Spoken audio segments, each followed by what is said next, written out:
Buen día, mi nombre es Gabriela Mesa y a mí me corresponde hablarles acerca de la colitis ulcerosa para la cátedra de inmunología. La colitis ulcerosa es una enfermedad inflamatoria que afecta principalmente al colon y recto y es relativamente común, con una prevalencia que se estima de 200 de cada 100.000 personas y se diagnostica más frecuentemente en individuos entre la segunda y tercera década de la vida. Las manifestaciones clínicas de la colitis ulcerosa derivan de la inflamación aguda y crónica de la mucosa del colon, o también pueden ser el resultado de las complicaciones a largo plazo de colitis crónica, incluyendo así el riesgo de desarrollo de carcinoma colorectal. Hablemos entonces de su etiopatogenia. Aunque las enfermedades inflamatorias intestinales son de etiología desconocida, se han postulado varias teorías que han tratado de explicar la etiopatogenia de dicha patología. La primera implica una infección intestinal persistente. La segunda propone defectos en la barrera intestinal. Y la tercera sugiere una inadecuada regulación inmunitaria ante antígenos. Sin embargo, los mecanismos mediante los cuales se produce daño en la mucosa intestinal no han sido aclarados. Se considera que las enfermedades inflamatorias intestinales son de carácter multifactorial, y la hipótesis más aceptada sobre su etiología es una inadecuada interacción de la flora intestinal con el sistema inmunitario del individuo, de tal manera que se propone que resulta de una alterada respuesta inmunitaria que ocurre en los individuos genéticamente susceptibles como resultado de una compleja interacción entre los factores ambientales y el sistema inmunitario, condicionada por episodios previos de infección intestinal, originando la puesta en marcha de mediadores proinflamatorios específicos y la respuesta linfocitaria, que va a perpetuar en el tiempo, condicionando la cronicidad y la recurrencia de este proceso. Hablemos entonces de los factores ambientales. El incremento de enfermedades inflamatorias intestinales en países como los que se encuentran en América del Sur y Asia se consideran una consecuencia del progreso económico y social, ya que hábitos de higiene adecuados, el consumo y la preparación higiénica de alimentos y agua, los esquemas de vacunación, el estatus social y la exposición a microorganismos son consideraciones de la llamada hipótesis de la higiene, que deben ser valorados para incluirlos como factores de riesgo. Otros factores potenciales de riesgo ambiental estudiados en relación con la incidencia de colitis ulcerosa comprenden los anticonceptivos orales, una alimentación rica en hidratos de carbono, leche materna e infecciones gastrointestinales, aunque cada uno de ellos se ha asociado con un mayor riesgo de desarrollo de enfermedad de Crohn y ninguno de ellos se ha relacionado de modo totalmente concluyente con alteraciones en el desarrollo de la colitis ulcerosa. Sin embargo, el factor ambiental más asociado con la colitis ulcerosa es el tabaquismo, y hasta ahora un tema bastante controversial, debido a que múltiples estudios han demostrado una incidencia significativamente menor de colitis ulcerosa en fumadores activos en comparación con no fumadores, e incluso tienen menores tasas de hospitalización y unas menores tasas de inflamación del fondo de saco de Douglas después de una colectomía, pues se ha observado que la nicotina es capaz de disminuir la expresión de citoquinas proinflamatorias, como lo es la interleuquina 18. En cuanto a los factores genéticos, hasta ahora se ha postulado que las alteraciones genéticas en 9 cromosomas predisponen genéticamente a algunos individuos a desarrollar enfermedades inflamatorias intestinales, relacionada con una inadecuada respuesta inmunitaria frente a la microflora comensal. Algunos genes están involucrados en el reconocimiento de bacterias, la integridad de la mucosa e incluso el transporte, pudiendo resaltar en el caso de la colitis ulcerosa la región IBD5 que se localiza en el cromosoma 5, donde los genes de LG5 parecen tener una función en el mantenimiento de las células epiteliales del intestino y sus mutaciones se han traducido en un incremento de la permeabilidad intestinal, mientras que MDR1, gen asociado como factor de riesgo para el desarrollo de la colitis ulcerosa, demuestra una falla de respuesta al tratamiento con corticosteroides y ciclosporina debido a sus polimorfismos. Por otra parte, la historia familiar de la enfermedad inflamatoria intestinal sigue siendo uno de los principales factores de riesgo. En familias con una alta tasa de incidencia de colitis ulcerosa, Los familiares tienen entonces una probabilidad 5 veces mayor del desarrollo de la misma. Continuamos hablando sobre el epitelio intestinal y la respuesta inmunitaria. El epitelio intestinal sirve como una interfase dinámica entre el huésped y el ambiente. Los defectos en la estructura y la función de esta se han observado en algunas patologías como en las enfermedades inflamatorias intestinales. Esto indica que la continua estimulación del sistema inmunitario de la mucosa, aunada al incremento de permeabilidad de la barrera intestinal, pueden ser el primer defecto condicionante.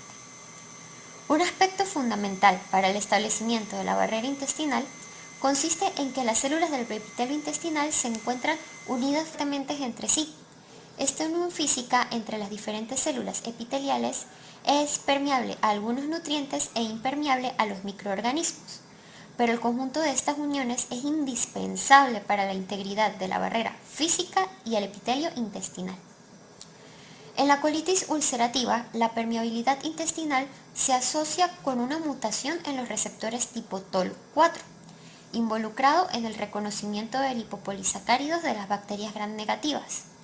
La estimulación de TLR4 por parte de las bacterias produce entonces la activación del factor de necrosis kappa beta y la consecuente inducción de citocinas proinflamatorias. La modulación de la expresión de las proteínas estructurales de las uniones intercelulares por efecto de citocinas, como la interleuquina 1, la interleuquina 13 y el factor de necrosis tumoral alfa, ha sido considerada como uno de los factores responsables de la ruptura de la barrera intestinal en el desarrollo de dichas enfermedades. Continuamos entonces hablando acerca de cada célula presente en el epitelio intestinal. Comenzando con los enterocitos. Los enterocitos del epitelio intestinal son parte de la monocapa celular que recubre el intestino delgado y el colon, y su principal función es la de absorber nutrientes y iones. El transporte del ion sodio en las enfermedades inflamatorias intestinales se encuentra alterado, lo cual se relaciona directamente y explica la diarrea. En cuanto a las células calciformes, se encuentran en las células del epitelio intestinal y son responsables de la protección del epitelio mediante la formación de una capa protectora de moco. En la colitis ulcerosa se han reportado defectos en la producción de moco, en especial en el grosor y la calidad de las estructuras de las proteínas que lo componen, debido a que éstas disminuyen cuando las enfermedades se encuentran activas. Las células de Paneth, cuya función en la inmunidad del intestino se da por el reconocimiento de productos bacterianos del medio, a través de receptores de la inmunidad innata, conocidos como receptores de reconocimiento de patrones o PRR, son los responsables de la regulación de la expresión y secreción de potentes péptidos antimicrobianos, llamados defensinas, como las lisocimas, alfa-beta-defensinas y la fosfolipasa A2 secretora. Y por último, las células M, las cuales tienen la función de permitir el paso de microorganismos y macromoléculas del lumen para el reconocimiento por las células del sistema inmunitario. Los antígenos endocitados por las células M son transportados al bolsillo basolateral para ser presentada a los linfocitos T. Las células M en estas enfermedades se han asociado con la transducción de señales de estrés que inducen a la secreción de mediadores proinflamatorios, que al estimular las terminales nerviosas intestinales cambian la motilidad intestinal, ocasionando también una hiperpermeabilidad intestinal. Estas reconocen moléculas presentes en el lumen intestinal, que son secretadas o que forman parte de microorganismos patógenos, a través de receptores presentes en la superficie apical, tales como los que nombramos anteriormente, los TLR4. Continuamos entonces hablando acerca de la inmunidad innata y su respuesta ante la colitis ulcerosa. Además de los factores genéticos y de la función de barrera de epitelio, la respuesta inmunitaria innata desempeña un papel fundamental en el desarrollo de las enfermedades inflamatorias intestinales. Comencemos hablando de los receptores, donde la monocapa de células epiteliales en las enfermedades inflamatorias intestinales responde a los cambios que ocurren en la población bacteriana del lumen mediante la respuesta inmunitaria innata. Lo anterior ocurre a través de la detección de PAM en bacterias y virus como el lipopolisacárido, los peptidoglicanos, la flagelina y otras lipoproteínas. En este sentido, el conocimiento acerca de la inmunidad innata ha avanzado a partir del descubrimiento de estos sensores de productos microbianos, llamados PRR, los cuales ya les había nombrado. Los principales PRR en el intestino son los tipo TOL o TLR y los receptores de la familia muramil dipéptido o NOD, que desempeñan funciones importantes en el mantenimiento de la homeostasis en la mucosa y sus alteraciones contribuyen a la patogénesis de estas enfermedades.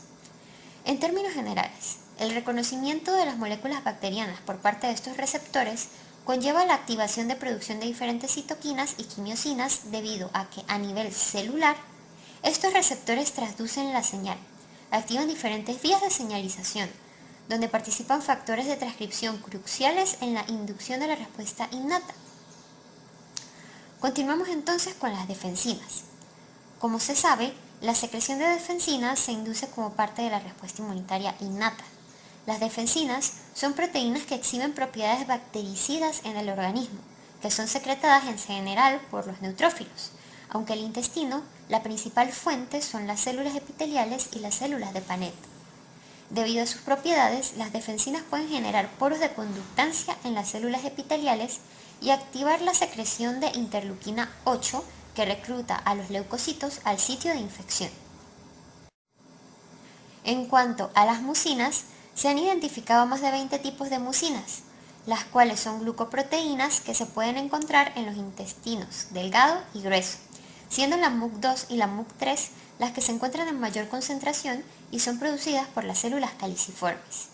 Sin embargo, la síntesis, secreción y sulfatación de las proteínas MUC2 y MUC3 se encuentran disminuidas en los pacientes con colitis ulcerosa.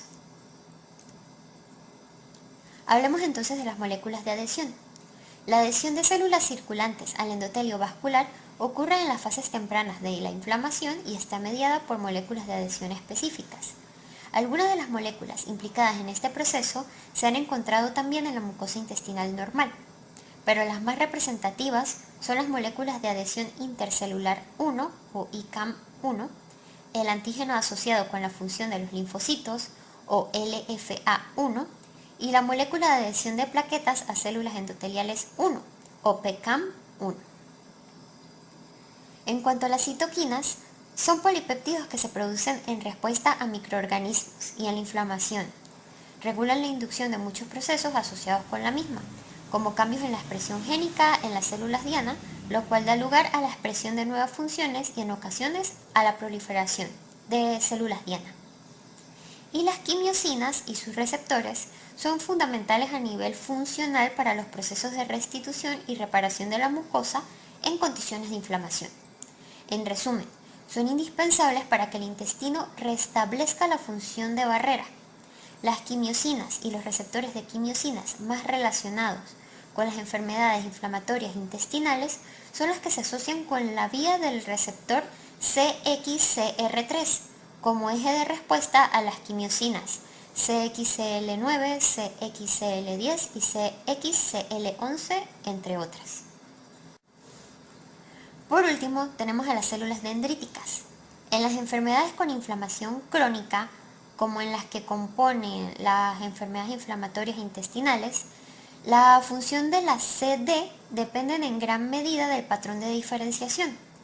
En el intestino y de manera más específica, en estas enfermedades se ha demostrado que la población de las CD más abundantes es un perfil de expresión de citoquinas proinflamatorias, como lo es el factor de necrosis tumoral alfa, interleuquinas 6, 12 y 23, que se han asociado con la inducción de la diferenciación de células proinflamatorias TH17.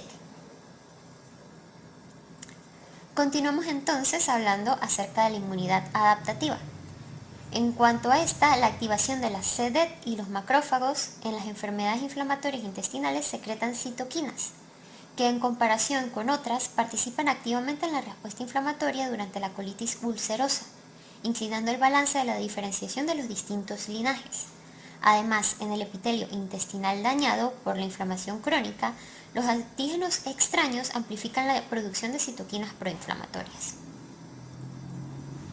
Comencemos con los linfocitos T helper. En la enfermedad inflamatoria intestinal, el infiltrado inflamatorio propio es de predominio linfocitario de células T helper. que se consideran responsables de la destrucción tisular que acontece en la mucosa inflamada, dada su capacidad de secreción de citoquinas y respuesta frente a los antígenos locales.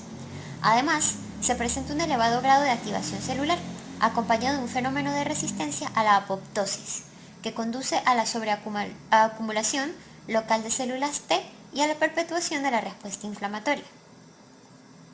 En cuanto a la respuesta de las TH1 en estas enfermedades, estas células son muy importantes en los mecanismos que conducen a formas más graves de esta enfermedad. Sin embargo, aunque en la colitis ulcerosa se encuentran células TH1, su concentración es mucho menor que la observada en la enfermedad de Crohn. Sin embargo, si hablamos de la respuesta de las TH2, en la colitis ulcerosa, la respuesta de los linfocitos T cooperadores es predominante de este tipo, y las principales citoquinas que se producen son la interleuquina 4, 5 y 13. Por otro lado, en biopsias de pacientes con colitis ulcerosa se ha observado que las células de este linaje son hiperreactivas. En cuanto a la respuesta de los linfocitos NK, la mayoría de estudios afirman que las células NK y sus efectos citotóxicos son de poca relevancia en la patogenia de estas enfermedades, mientras que en algunos otros se ha podido demostrar que existe una disminución de su actividad en pacientes con colitis ulcerosa. No obstante, estudios recientes señalaron que la interleuquina 13 y la interleuquina 5 se han relacionado con la presencia de marcadores específicos de las células NK, el CD161, que reconocen CD1D, lo cual induce que estas interleuquinas también son secretadas por estas células y que parecen ser citotóxicas para las células propias del intestino. En cuanto a la respuesta de los TH17, recientemente se caracterizó que la presencia de este linaje de linfocitos T es capaz de producir la interleuquina 17, cuya célula precursora es el mismo linfocito que el de las células TH1 y TH2. Sobre todo en estas enfermedades aumenta la presencia y la concentración de interleuquina 17 en suero y la mucosa intestinal. Por eso la respuesta TH17 es netamente proinflamatoria y se ha observado que la producción de interleuquina 23 en la transición de la respuesta inmunitaria a la adaptativa es fundamental para diferenciar el linaje de 0 a 17 y para tener esta función efectora. Y por último, los linfocitos B y sus anticuerpos. Uno de los anticuerpos mejor caracterizados presentes principalmente en el suero de pacientes con colitis ulcerosa es una isoforma de inmunoglobulina G, que reconoce un componente de tropiomiosina del epitelio colónico normal. Este anticuerpo tiene la capacidad de activar el complemento in vitro. Sin embargo, no se han encontrado in vivo datos de citotoxicidad inducida por anticuerpos.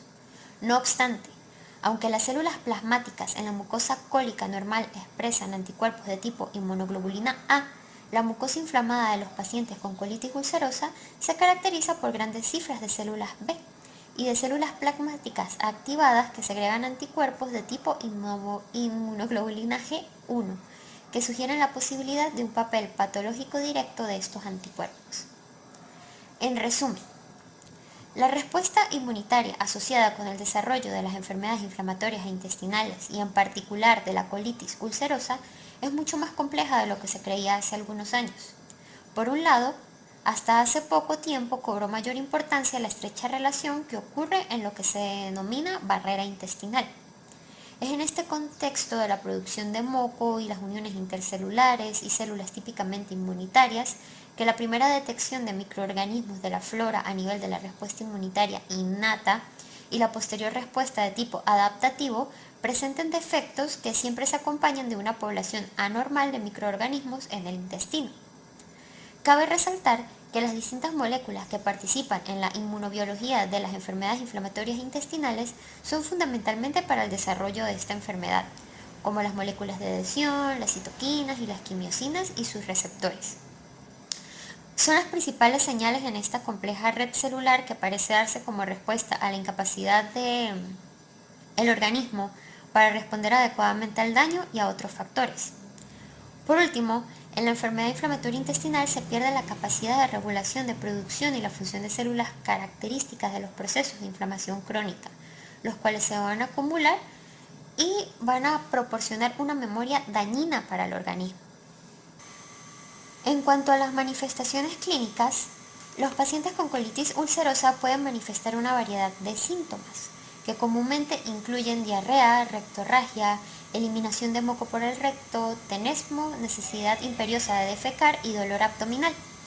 En los casos más intensos, la fiebre, la pérdida de peso pueden predominar.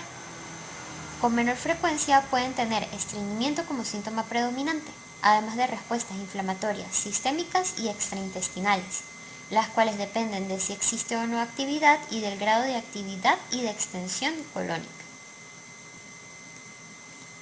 Los síntomas de presentación tienden a diferir de acuerdo con la extensión de la enfermedad. Esta puede variar en forma importante.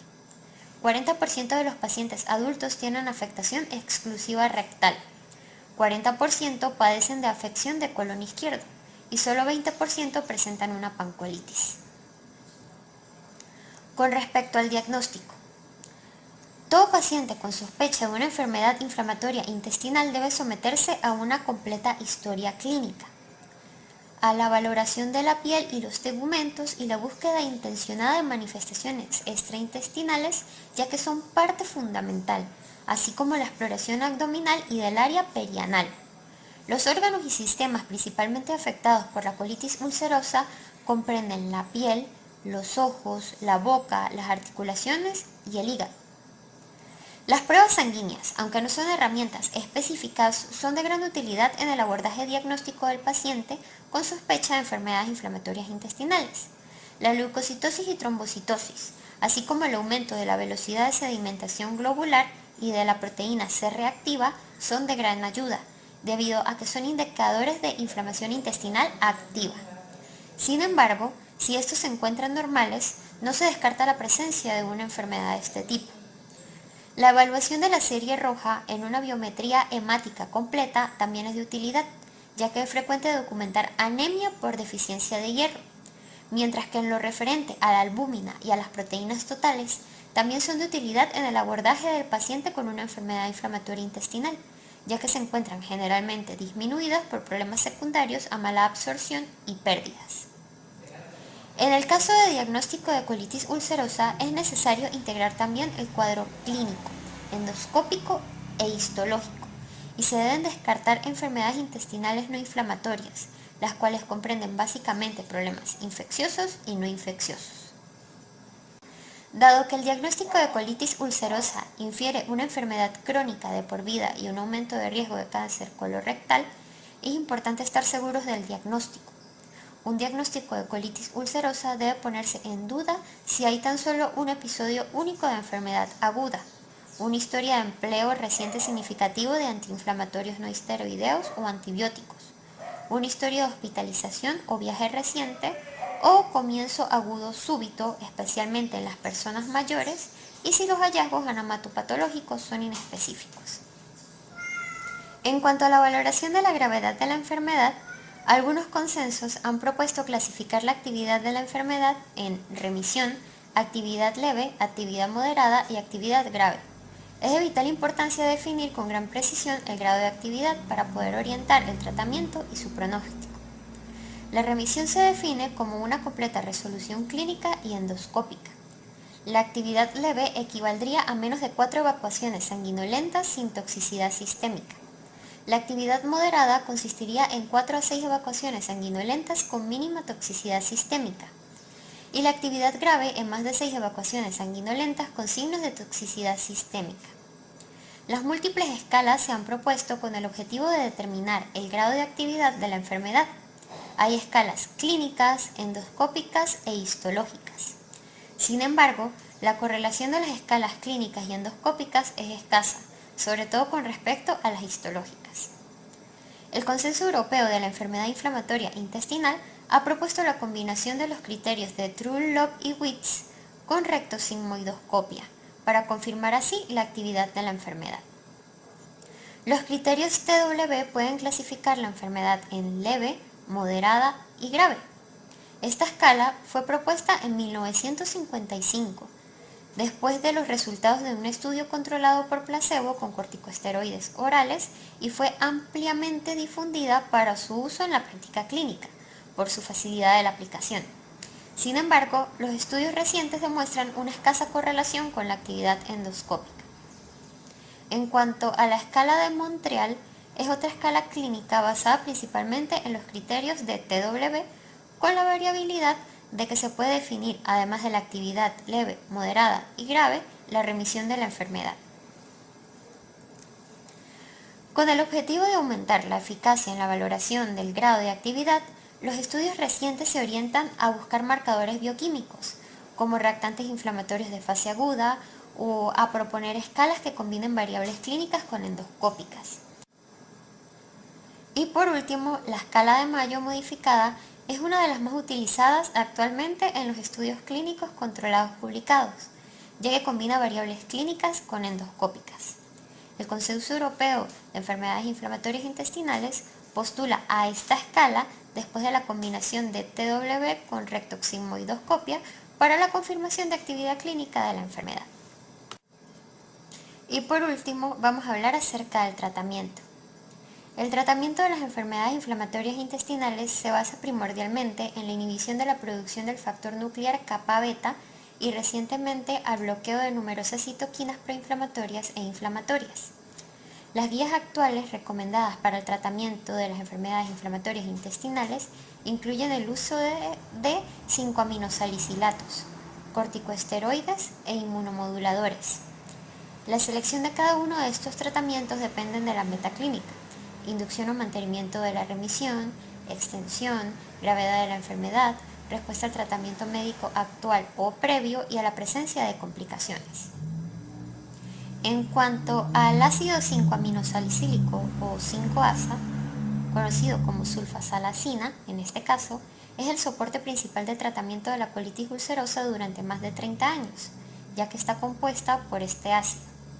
Este actúa tópicamente por una variedad de mecanismos como es la inhibición de la síntesis del leucotrieno B4, el cual es un potente compuesto quimiotáctico.